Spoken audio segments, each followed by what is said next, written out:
Gotcha.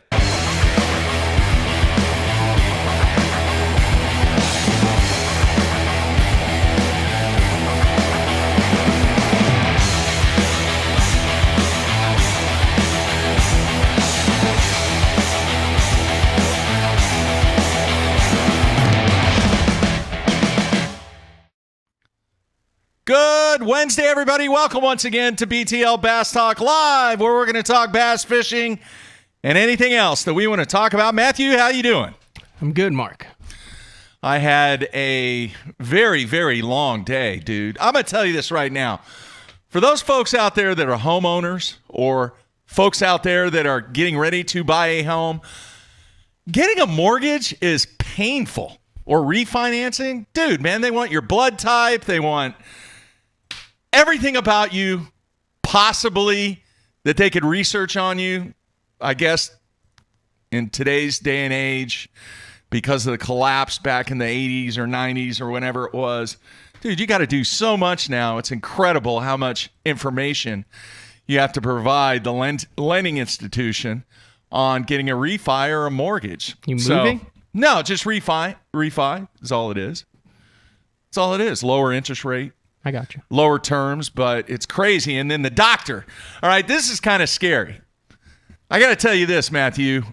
I've had probably, when I'm talking primary care physicians, the gatekeeper, the person, when you get a bad cut or whatever, you just go see him and you got the sniffles or whatever. The guy that basically says, oh, I'm not good enough to do ears or hearts or noses or lungs or whatever. Your family doctor. I'm going to send you over here. Okay. All right. So I have to get a new guy established. My guy's going away. Oh, your guy's going away. He's going away. Okay. All right. So I went, and it's kind of intimidating at first because you have no idea what this guy's like. You really don't. Right. And what do? Every time you go to the doctor, you went to the doctor yesterday, they stick you in the waiting room. You wait there for what? 20, 30 minutes. And then they stick you in this box for 15, 20 minutes, and you look down, and there's the 5-year-old magazines. Mm-hmm. There's no television. There's no cell service. You feel like you're in this giant cocoon of wellness. I don't know what doctor you went to. I showed up 15 minutes early. I had to sign some new deal that they had to sign. Yeah. I went to sit down. The door opened. They called me in. Didn't even get to sit down. 15 minutes early. Yeah, but this is your normal doctor, I walked right? into the room. The nurse did. This is just a normal checkup. Yeah. The nurse did the checkup. As soon as she left and closed the door, in comes Dr. Crodell. I was in and out in 10 minutes, Mark. I know Dr. Crodell. He asked all about you. Yeah, he's a good dude. Yep. Very good dude. No, that's like a well-fine-tuned machine. It was a 10-minute checkup. Yeah. By the time I walked in and by the time I was out. Yeah. Yeah. No, but changing doctors is like changing your fishing line, Mark. It really is. You get a lot of trust in one. You know how it works, and then you change it. And I don't know what this guy's like. You're like, I don't know how good this stuff is. Yeah. I have no idea what to expect from this guy. And he was cool. He was all right. He, So you've got a new one. Not a bag full of personality, but he's all right. As long as he knows his stuff, that's all that really matters. Agreed? 100%. Yeah. So, good show today. We're going to have Michael Neal on. And I want to thank everybody for the feedback that we've had on the last couple of shows. Really, really good stuff. And we're going to continue to roll after I get back from New York with new guests. Working on some stuff, working on getting some people we haven't had on for quite some time. You mentioned it yesterday, Matthew. It's kind of a lull right now. You've got the post-ICAST lull. So it'd be a pretty good time as long as it doesn't interfere with some of the Cup events. We're going to get some guys on that we haven't had on for quite some time. Yeah, that sounds good. The Costa on Lake Champlain starts tomorrow. It's actually the first Northern Division Costa of the year. So do they have the field out there? That's what I went and looked at. I could not find a field list. And then the 25th, the Bassmaster Open on the James River, the third Bassmaster Open of the season out of 4. So it's kind of interesting. You've got Buddy Gross, John Cox, Austin Felix, Brian Schmidt, and Sam George all in the top 20 of the Eastern standings after 2 events. So this will kind of shake out to see how many more FLW guys will have an opportunity. We've seen John Cox probably, 2-3 times qualify for the Elite Series and opt to stay at FLW, which has proven to be very lucrative for him over there. Without a doubt. So still some stuff going on, and there's a lot of fishing left on the Elite Series, a lot of fishing left on the FLW side from the Coaster ranks. You've got the Cup coming up next month. You're going to the Cup? Yeah, that's the plan now. I believe I'll be at the Cup, too. Yeah. I might be one day late. Yeah. Might catch the last two. I got a media event up in Minnesota. Yeah.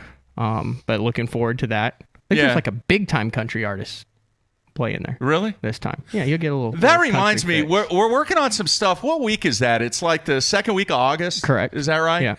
We're working on some stuff to do some cool things while you're at that media event. We'll talk more about that when I get back from New York. But we're going to have some special guests, of which you will be on location with these people. I'm unable to attend it. Yeah, I think we're going to do... Are we going to do BTL from... We're going to do BTL. You're going to be live from there. I'll be back in studio, and we're going to have some on-the-water stuff. We're going to have some just sitting around the hotel stuff. So same time, everything's still going to be at the same schedule, 8:30 Central. So plenty to look forward on that with some really, really good guys on the water. And hopefully we can get some interaction. People want to ask questions. They can ask questions while the guys are on the water. So a lot going on. All right, Matthew, I just have two real quick things I want to point on. And then I know you have one thing, and then we're going to get to Michael Neal live via Skype. Do you know what today is? Any idea? Wednesday.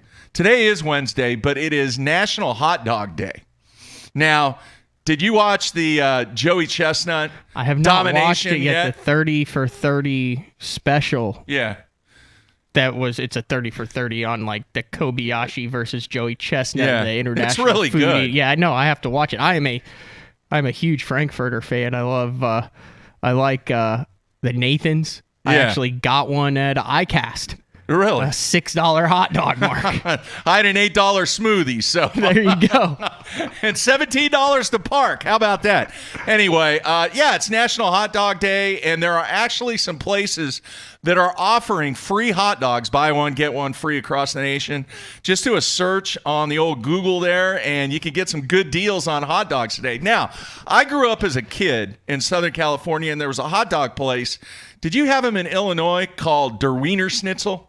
No, I've had them. Some people call it Der Wiener Schnitzel. Mm-hmm. Is it a yellow sign? Yeah, I think so. Mm-hmm. I haven't seen one inside. I think they changed now. It's kind of red, and they got a W in there or something. But growing up as a kid, dude, that was it. You could get 2 mustard dogs for 50 cents. 50 cents. And there was this guy, his name was John. One of the most incredible feats. I always thought that this dude was going to grow up to be a competitive eater. He ate 12. He would order mustard dogs by the dozen when I was a kid and just pound them down. What are you reading? I'm listening. I'm planning ahead. You're on like another planet here. You're getting your stuff set up. I'm planning ahead. I'm listening. You're talking about a dude pounding hot dogs. Yeah. I have not seen a Der Wiener Schnitzel in years. I don't even know if they're even still out there. I have no idea, Mike. So somebody let me know. Somebody told me one time they're still in California, but when I went back there on vacation, I don't know, 8-9 years ago, I did not see them anywhere. So I'm really, really curious right now on National Hot Dog Day, is there still a Der Wiener Schnitzel out there? Mustard dogs. Great title sponsor. Would that not be? Get a Der Wiener Schnitzel wrap. There you go. All right. The second thing is 50 years ago. Have you seen the stuff on the news? I am really, really intrigued by this. I was only 6 years old when it happened. I think I might know this one. What is it? Is it the moon? Yeah. landing? Yeah. Apollo 11. Yeah.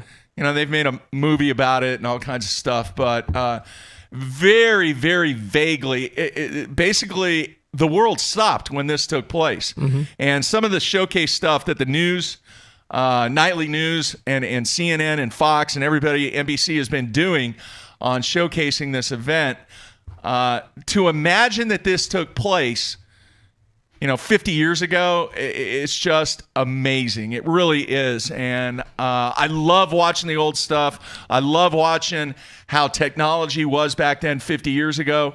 For us to be able to send somebody to the moon and actually have them walk on the moon was incredible. And we didn't even have trolling motors back then. I think they're 50. Well, it's the first year that Bass. So Bass was founded the same year that this is the 50th Classic. Yeah. Coming up, so about the same time that they. I think it's like a year off. I think it's like we need to go back and see the very first live coverage of fishing. I'd like to watch the first Bassmaster live, or the first time we did the live stream on the water with Harold Allen. I think it's so cool to go back and look at that event, and one of the most momentous events that have ever taken place in the history of the world, really. Forget about the U.S. So I have really been enjoying all the stuff on the 50th anniversary of Apollo 11. All right, what do you got? We'll just continue with hot dog talk and moon talk with a little chess talk. Oh, by the way, Adam in Texas says, I know of Der Wiener Schnitzels are still in Texas. San Angelo and San Marcos. You go through, there's one in San Angelo? Yeah, that's what he said. Anyway, what do you got, man?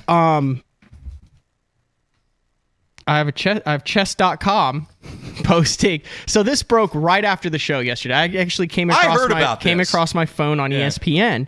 Obviously, we had Kellen Ellison on Monday talking about the Mike Long situation, a guy who I guess kind of all of a sudden a meteoric rise in tournaments back in the early 2000s in California that he is alleging was not valid. Yeah. Sounds familiar. Now, this is a little more cut and dry, I guess, because chess.com, Igor's Rousis, I guess he's like a 56-year-old guy who it was described as a meteoric rise in the chess world. In like 6 years, he became rank. Anyway, he was at this tournament, and I guess someone decided to follow, and they caught him with a cell phone sitting on the can cheating. He got caught with his pants up, not down. Yeah, he was just sitting on the can with his pants up, which meant someone had to be in there. There's actually a photo of him. I haven't seen it, but he got caught cheating, and they're not exactly sure what he was doing, but he totally admitted to it. He withdrew from the tournament, and he said, I simply lost my mind yesterday. I confirmed the fact of using my phone during the game. What more could I say? Yes, I was tired after the morning game and all the Facebook activity of accusers. I've also had a known impact. At least what I committed yesterday is a good lesson. Not for me. I played my last chess game yesterday. So I guess done. They had all these statistics that were like, this guy's like such an outlier. He's got to be doing something for months. There was suspicion around him, and they caught him on the can. Cheating with the chess game on his phone. I saw that. And his phone ended up in the toilet. He tried to get rid of his phone. Yeah. Anyway, so I mean, it's not just fishing, folks. It's chess. He's done. It's never to chess. play again. I was reading a thing about people cheating in the badminton, where they're intentionally, like international badminton, where like the nations were intentionally losing so they wouldn't have to face other. Yeah. Anyway. Everybody's trying to get an edge. You all right? Yeah, you I'm trying there, not man? to sneeze. That's right. That's just part of it. Yeah. Hey, our friend TJ in North Carolina said, did you see the guys at the World Series of Poker, the dealer-player miscount and the ensuing chaos? I watched a lot of it. I fell asleep. I guess I didn't see that. I'll have to... At the final table? YouTube. Yeah. Oh. I don't know when it happened, if it happened last night or the night before. So elaborate there for me, TJ, so I know what to look for when I go to look for it. All right. We're getting ready to take a break, come back with Michael Neal. Hey, the dude has had a solid year, Matthew. Well, beyond solid, he was 5th in the points. That's solid. Yeah, that's big stellar. time. Yeah, top 5. $75,000 in earnings. He had a 7th, a 10th. What I found interesting was the back-to-back Table Rock events, Stage 7 and Stage 8. Guess where he finished? 12th in both of them. Huh. Back-to-back weeks, finished the exact same place. How many cups? Do you know that? Did you look that up? Yeah, I'm looking at it. Based on all of those finishes, I think he might have made all 4. Okay. There's only, 7th. I haven't went back and done those stats He yet. had a 7th and a 57th to start things out, so he might not have made the first cup. Then he had a 42nd and a 10th. That probably averages out to the top 30. Yeah. And then he had a 3rd and a 12th, and then a 12th and a 35th. I'm sure he will know. Yeah. So are you saying all 4? I might not have made the first one. I'm not sure. We'll find out. Which has already been filmed in the dark. Yeah. Yeah. So All right. And he's a heck of a miniature golfer, too. We'll get into that He's got your money. He's got my money. Twice. I've not told anybody the story of how you were eliminated from that competition. That might come up today. It was heartbreaking.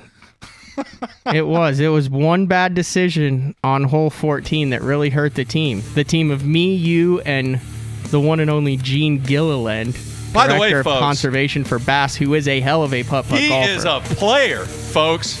But he can play some miniature golf. I was on the sidelines for the final 4 holes. Well, it did not go well. All right. We're going to take a break, come back with Michael Neal. Everybody, stay tuned. We'll be right back.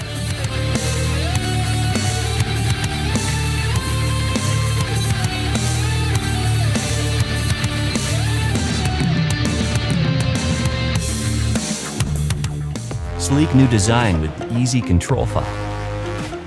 The clearest images underwater with uncompromising range. Live mapping from the touchscreen. View notifications, video, even Google Maps on screen. And for the first time ever, real-time view of fish movements with live sight sonar. HDS Live. New from Lowrance. I got my power pole down, stuck in the mud in the bottom of the lake, sitting so still in the wind and the waves, could even be a hurricane. I got my power pole down.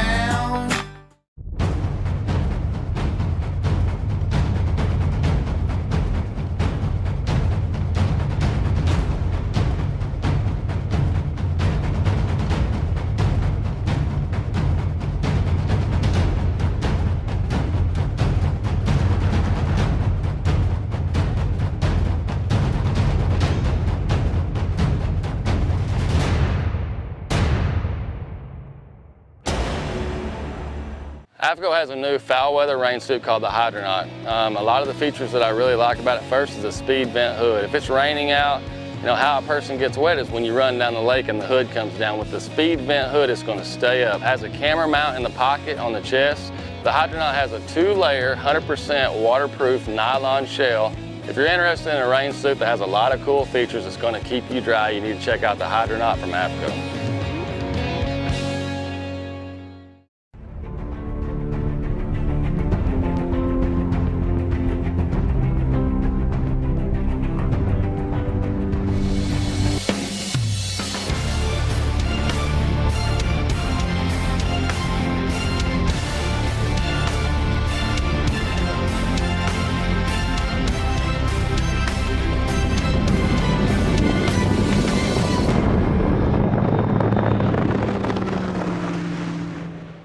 Aaron Martins here. I'm going to be telling you about a new product by Sunline. It's Siglon PE x8. I've been using it almost extensively all year for my frogging, flipping, drop shotting, shaky heading, worming, jerk baiting. It's by far my favorite Sunline braid. I honestly, I don't say this unless I think it's true, but honestly it's the best braid in the market of any of the braids. Definitely check it out. It's a price point line, $14.95 for 165 yards, and that could last you a whole year, just one spool with using leader material. It's Siglon PE x8.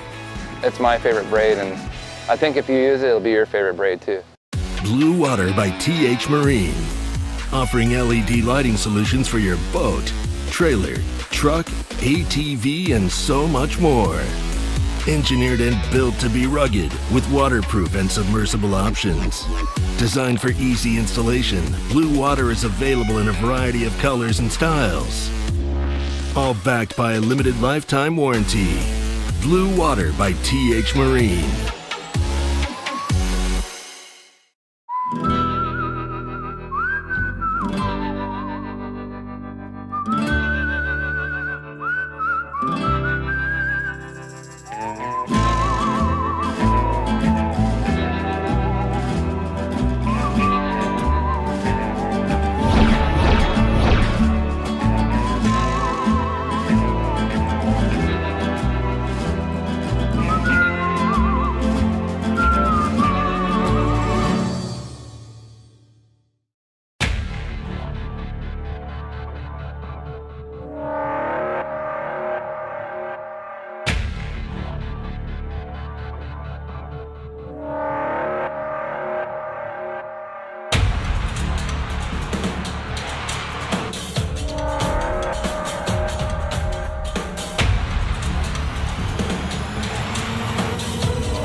All right, we are back, wrapping up the week here on BTL. Mark and Matt in studio. And it's time for our final guest of the week, and it's a good one. Michael Neal is going to be live via Skype just here in a few seconds. And I also want to mention real quick before we go to Michael, make sure if you're listening on iTunes, we're really close to the 500 reviews. Matthew, It'd be cool if we could surpass the 500 reviews here over the next, 3, 4, 5 days. And nobody in the bass fishing media on iTunes has ever done that. So that would be a cool milestone to surpass. What's so funny? Nothing. It's just what? That'd be cool. What's funny about that? Come on, people, make Mark's day. Let's get to 500. It would make my days. Let's get to 500. It's just, it's a milestone. All right. We are ready to go to our special guest. Let me get him queued up here. And he's had just a fabulous season on the BPT. He's working right now. Yeah. And one of the coolest backdrops that we have had on any guest that we've had on live via Skype. Michael, you there, man? Michael. He's there. You there? Can Just you hear no us? audio. He's waving. He's pressing all kinds of buttons there. Uh-oh. About now. All Oh, right, yeah, we got you him now. All right, let's bring him in. Michael, how you doing, man? I'm good. How are y'all? Doing well. Thank you so much for taking time out. What a cool backdrop there in your store, though. Thank you. Yeah, it's this is where I'm at pretty much when I'm home. So I spent a lot of time here, a lot of work, but it's cool being in the industry even when I'm home, just knowing the ins and outs and what's selling, what the trends are, and getting ahead of the new stuff. So it's a pretty cool gig too. All right, I want to ask you this. ICAST just went down. You being in the business, you also being a part of one of the top touring professionals in this game. How much time did you spend on the tournament aspect of your game, and how much time did you spend on the business end of it, getting deals from wholesalers, manufacturers, whatever you do, from being on the business side? I probably spent pretty much 2 solid days, or a day and 3/4, doing the tournament side, going and working booths, doing videos, things like that. And then the whole last day and the last few hours of the second day, I spent looking for new stuff, looking for new vendors, looking for that hottest new item that's going to come out, and just building relationships for the store. Did anything stick out to you? Was there any one item that you thought, I've got to have that in my store? There was a lot that were great, but I don't know that there was any one item that just really knocked my lights out. I mean, there was a lot of good stuff there. Everybody knows the trolling motors pretty much stole the show, but as far as that one greatest new bait like a Tackle Frog or Alabama rig, I really didn't see it. But there's a lot of things that are going to be in people's arsenals for sure. Matthew? I'm curious, did you wear your jersey on the final day when you went around, like when you had your store owner hat on, or did you like have like the collared shirt and went in like business mode as opposed to like tour professional mode? Oh, I still have my jersey on it. The badge that I had said buyer on it, and it was one of the yellow ones. So I mean, people see that and they pay attention. But I mean, it's still, if I needed to do a video or something for somebody, I could still do it. Still have my jersey and all that. So it really wasn't a complete 180, I guess. It was still a little bit of both, but ICAST always a great time. Lots of memories made. That I heard you talking about the miniature golf a little bit. So I just wondered if you'd give us a little enlightenment on what happened on that 14th hole. Go ahead, Matthew. The floor is yours. Okay, well, we were at the AFCO party that they put on. Coolers of beverages. They brought in the taco truck. It was a cool scene. And we had opted to go $50 a team in the first round. And Michael Neal and his fellow compadres bested us. So we decided to play another round. It was 25. It wasn't 50. Oh, well, okay. Yeah. That makes it better if it's more. Yeah. We were golfing for pink slips. Anyway, we all had one ball, so you get to the 14th, where we have a commanding lead over Michael Neal's team. So I decided to get a little frisky and try to instead of it's a 3-shot hole, so I tried to circumnavigate one of the shots and chip it out of bounds, back in bounds. We're up like 2 stories to the hole that was like directly beneath. I got a little too much ball.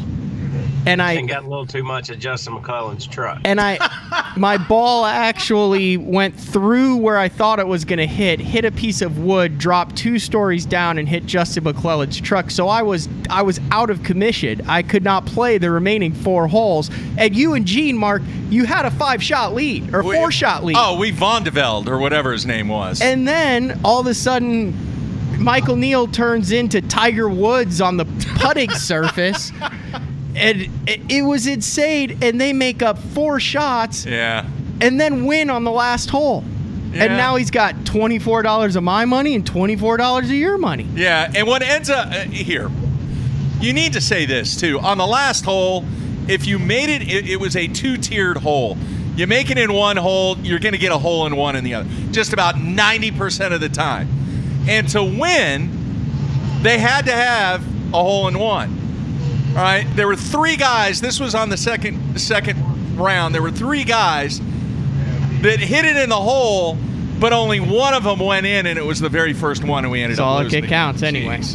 Anyway, so yeah, we took a butt kick, and Michael Neal can play some miniature golf. That's what I said. I mean, you had 3 final day championship round appearances on the Bass Pro Tour. You had 1, 2, 3. You had 5 top 12 finishes. Would you say that win in mini golf kind of ranked up as your top moment of 19 so far? Yeah, just to beat you, that was a special part for sure. That's in the top. I don't know. The 3rd place at Smith might be higher, but you're right there, real close. Hey, I have a question, real quick. If we had a one-on-one live, Michael Neal versus Matt Pangrak, would you be game for that, Michael? Golf? No, absolutely. On the water. No, why would Absolutely. I agree to that? Okay, here's why I refuse to agree to that. I came up with some numbers here. So, Michael Neal, you fished 7 years. Well, how old are you now? 28, 27? 27. 27. So you had 7 years on the FLW Tour. You were in the top 30 every year except his first year, which was he was like 7 years old out there competing. 6 cups. He's had 3 top 10s in the cups, but this is where it really stands out. And yesterday I hit you with some surprising stats on Jeff Sprague, didn't I? Yes. All right. These are anglers in no particular order. Michael Neal has over 90 FLW events under his belt. You only have the 8 MLF events. So I'm going to go back to FLW to put this into perspective. These anglers: Andy Morgan, David Dudley, Scott Martin, and Michael Neal in no particular order.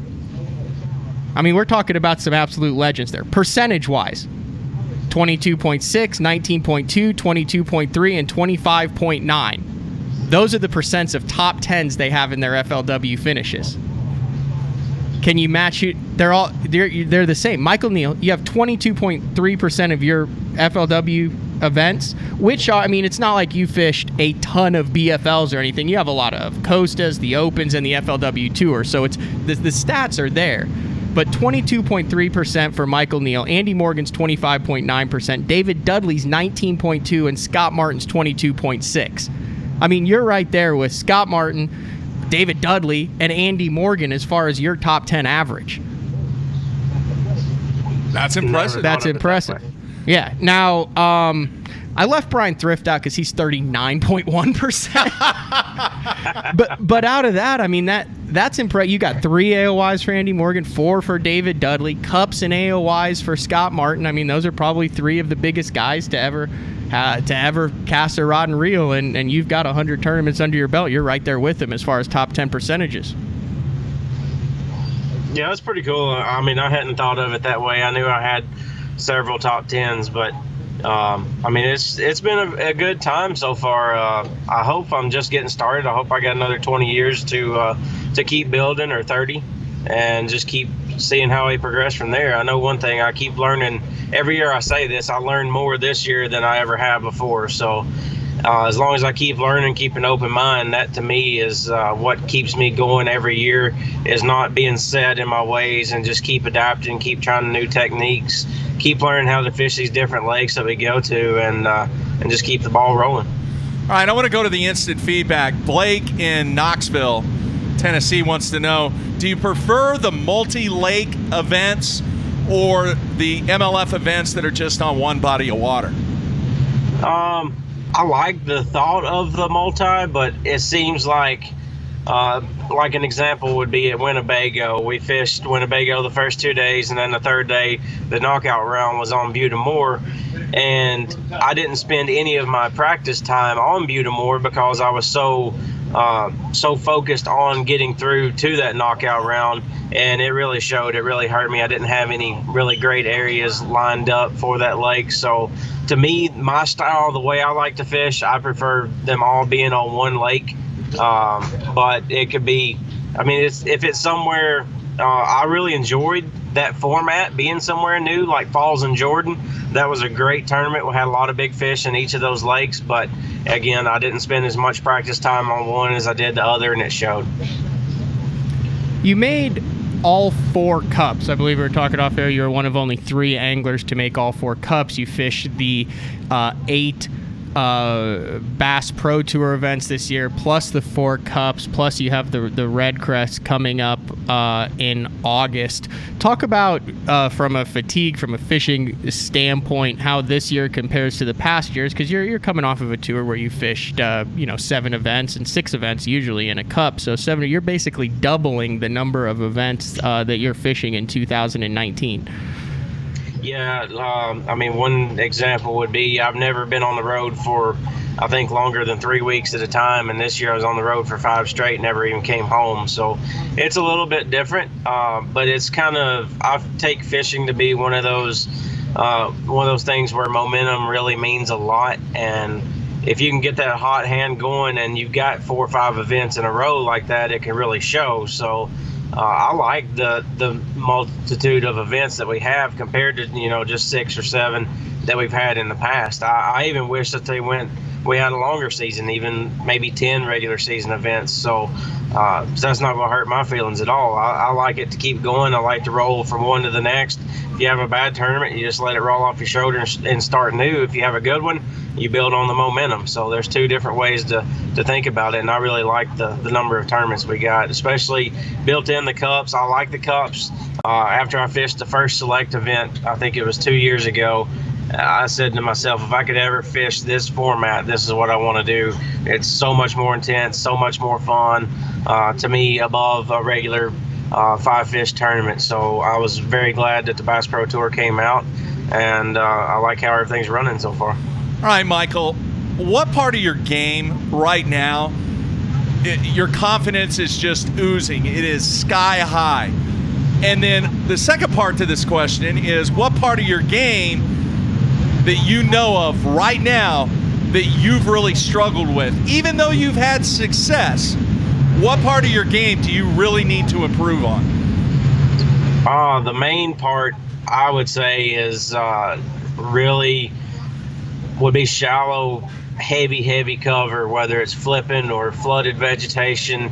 That's just not my thing. I don't like to flip, or I love to flip, but I know I'm not that good at it. I can't pick stuff apart like a lot of these other guys have. Andy Morgan, for example, we grew up on the same body of water, same exact lake, and we fished 2 totally different ways. I'd rather be out offshore, and he'd rather be up beating the bark off of trees. So that to me is my main thing, is the shallow spawning, a little bit post-spawn game before they go move out deep. That's where I feel like I'm really lacking, is just that real shallow, heavy cover, whether it's flipping, throwing a spinnerbait, frogging. It's that real accurate cast stuff. When I'm home, I don't ever go fish the bank. If I go, I'm still fishing offshore 365 days a year, so I don't ever really get to go out and practice those techniques. All right, so where is your confidence just sky high right now?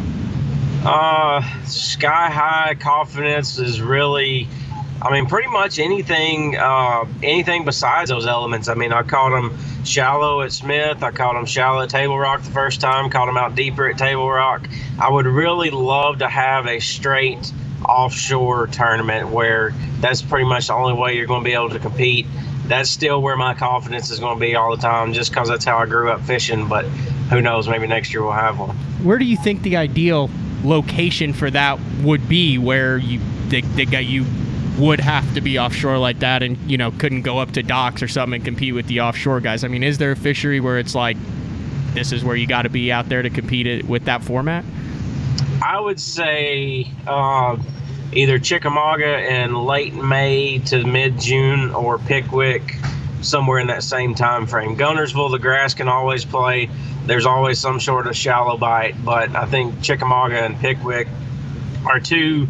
I would have put Kentucky Lake in that category, but I'm not sure the state of it right now. So, but those two for sure, I think you have to be offshore in those late May, June tournaments to compete. Michael, having made all 4 cups, I want your opinion on this. What would you feel about a format change to where you would fish 2 regular season events, and then the cup event for those 2 events would immediately follow after those 2 events? Would you like that change in the way the format is? I don't know that it really matters, besides just the fact of the momentum standpoint. Again, if you've got 2 good tournaments, then you go ahead and fish the cup. You've got that good momentum going in. You could have a bad rest of the season, and then you fish your cup and you're going in with bad momentum. So, I mean, I'd be all for it, but to me, I'm not sure that it matters all that much just from the momentum. But I think it would be a little better to understand for the fans, for the viewers, of fish 2, qualify for 1, fish that one, then start over again. Yeah, I agree with you. All right, real quick on the instant feedback. Mark in North Carolina wants to know, and I'm just going to read it here, did they get Mike's dock completed? Yes, it is in. We had a couple tournaments, the Costa and for sure, and I know a couple other tournaments where we didn't have the docks put back in, but they were in, I believe, middle into April is when we got them put back in finally. One of the things that's been talked a little bit about, and I've heard some of the older Bass Pro Tour anglers talk about it, is the ability of the younger anglers to kind of adjust and just embrace the changes. And if you look at the standings, you know, you got Jacob Wheeler in 4th, you were in 5th, Jordan Lee's in 7th, Dustin Cannell's in 8th, moving on down. You got, you know, Zach Burge that's in there, as well as Brandon Polinick. There's just a couple of the 20-something guys who did not make Red Crest, I believe. Just under a quarter of the guys who made Red Crest are actually going to be in their 20s. Being one of those guys, being around them, do you think that was a giant advantage, not having honed your skill set for 2, 3, 4 decades to catch 5 fish and to be able to adapt as quickly as you guys have? I think it helps some, but I also think it's the style of the guys overall that make it what it is. And when I first started, that was what I felt like my worst weakness was getting too keyed in on something and staying with it. And then as the years have gone on, I've learned to trust my instinct, trust my gut more, and be able to just go run and fish whatever looks good and figure out a way to make something work out. So I can think of several tournaments this year where I've just gone on a whim and done something totally different, or had a pattern figured out that just had a small area and had to go expand during the tournament. And used to, I wouldn't do that. So I'm not sure if maybe a lot of the guys that have been out here longer are doing that, if they're just really hunkering down in an area and not trying to fish new water. Because with this format, you really can't save anything. You got to kind of hammer it all every day, catch everything you can catch. So I think that's the big difference, is being able to go and just run new water and not have those preconceived notions and figure out what's going on. You're on one of the best fisheries in the world, best bass fisheries in the world. Yeah. I just saw a post there. Edwin fished a local tournament on Grain yesterday with his kid. I mean, do you jump in the Tuesday night, the Wednesday nighters there, or do you just stay in the shop and let people come in and spend money?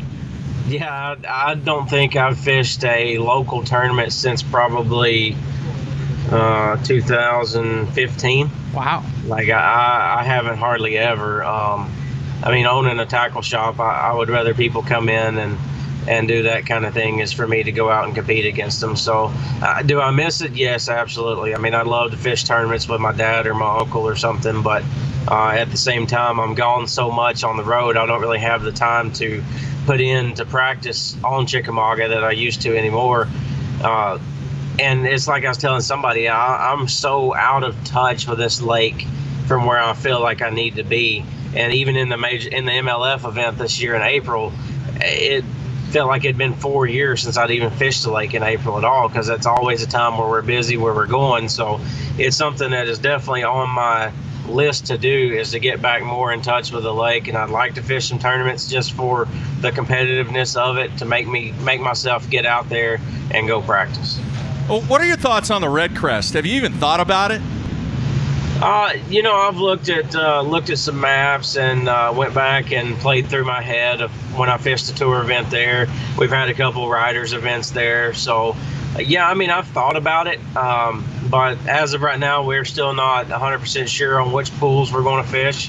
So without having that knowledge, I don't know that we can really put too much thought into it without it being somewhat wasted.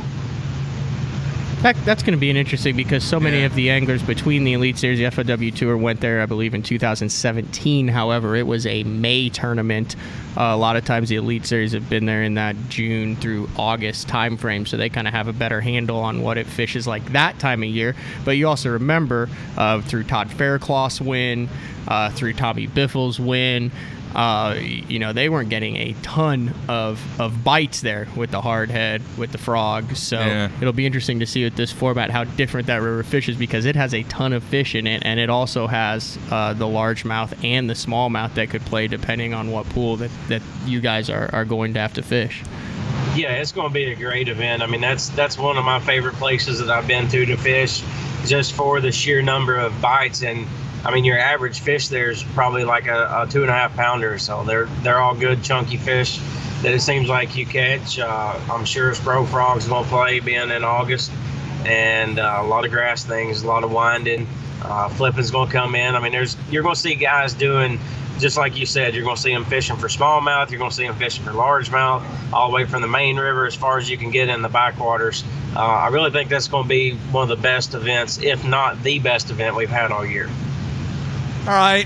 While we've been doing this interview, I've noticed some people coming into the store, kind of walking around, looking at stuff.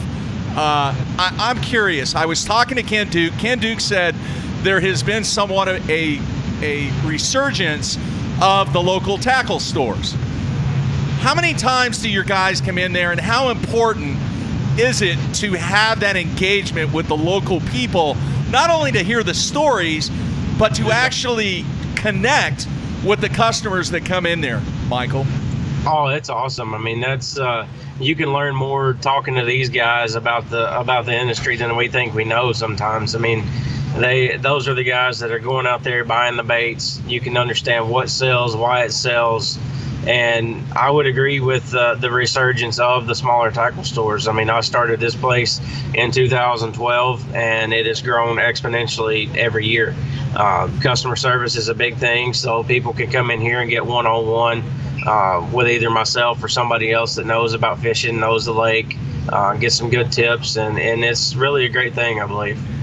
I want to know what's some of the craziest stuff guys have come in and bought. Either get ready for a tournament. You've had anybody come in and be like, I'll take 110 spoons, or I want every single one of these that you have playing defense. Like, what is some crazy stuff?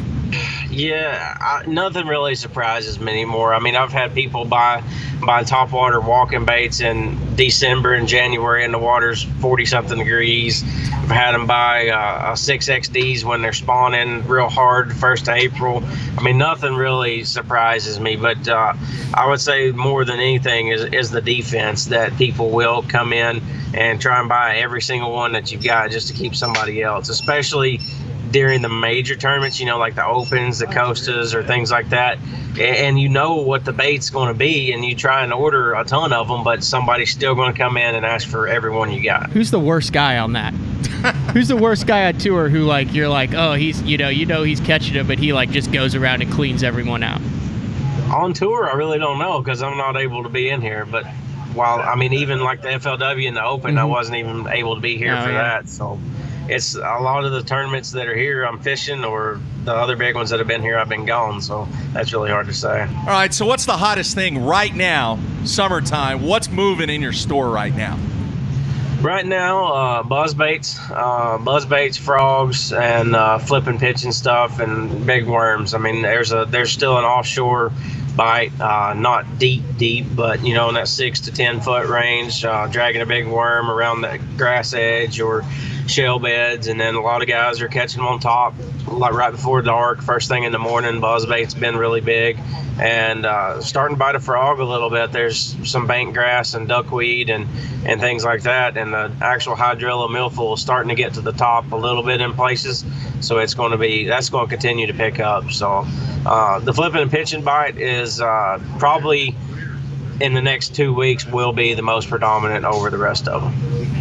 All right, Matthew, anything else? No.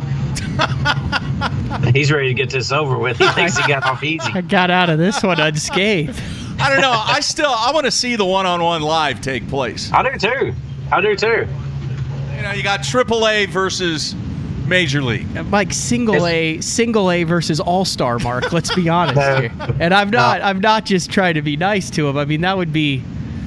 It would be entertaining. That's like kind of the Jurassic Park scene where they tie the goat to the chain and then they're all sitting there waiting for the T-Rex to come down.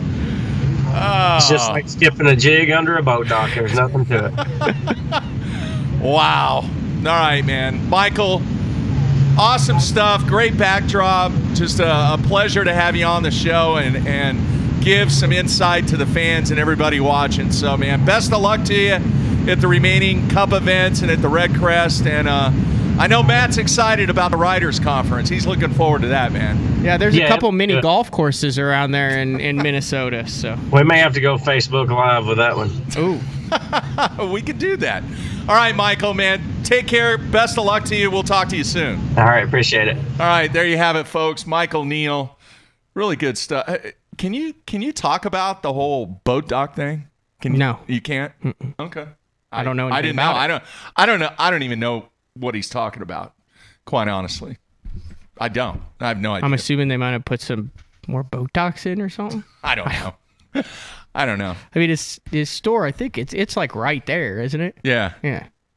Yeah. Great stuff. All right.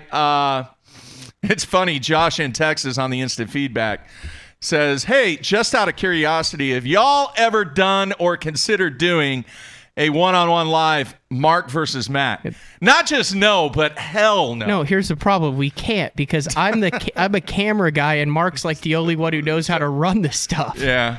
But even if I had somebody else, we do it. We do it at Arbuckle every year. Yeah, we didn't get to do it this year. We're going to try to do it in the fall. Okay. All right, we'll try to do it. And the whole weather and lake situation here it's getting back. I mean, they're catching them at Grand. They're starting to have the Wednesday nighters and the Tuesday nighters. Did Edwin fish the fishing force Is yesterday? There was the old man's tournament? Yeah. I think he fished it with his kid based on what I saw on social media. Yeah. And I zoomed in on the weigh slip, and I think they got third with 3 fish for like 18 something. Oh, jeez. Or 4 fish for 18 something. 4 fish for 8. Yeah. Oh, I'm sure they caught them. You know, those fish have been untouched for a long time. There's been some guys out there that have been, but I mean, not the that masses. Many. Yeah, that's what I'm saying. The masses that happen from a tournament perspective on that lake. What's the lake level? Have you looked lately on Grand? I don't know. I think it's still like 6 feet high. But so everything's Wolf kind of Creek coming down in the next couple weeks, barring another hurricane flood. Think you should be able to do some normal fishing and put in at the normal ramps across Oklahoma. Yeah. So. All right. I'm going to set things up now, folks. As I mentioned early in the show, I am off to New York. Next week, I'm going to try and do some best ofs over the weekend, have some best of shows out there prior to leaving. I'm going to do hopefully a little fishing on Oneida while I'm gone, at least 2, 3, 4 hours, whatever it is.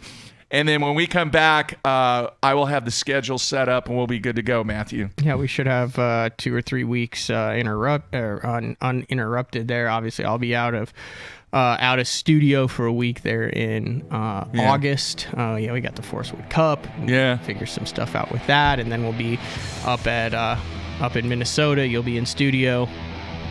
Looking forward to it. And then all good stuff. All right, everybody. I want to thank all of our guests this week. It's been a tremendous week for guests here on the show. Thank you to Michael Neal for taking time out, Jeff Sprague, and then the incredible interview that we had on Monday with Kellen Ellis. So if you didn't get a chance to check that out, you need to watch it, listen to it, and keep the feedback coming. Matt and I greatly appreciate it. Good and bad. Hey, we're not perfect. We try to make things better. Just make Mark's day here. Get the reviews to 500 for you. He likes that nice round number. That would be cool. All right, everybody, stay safe. iTunes. Enjoy the summer. We will be back live in studio a week from Monday. Everybody, we're out of here.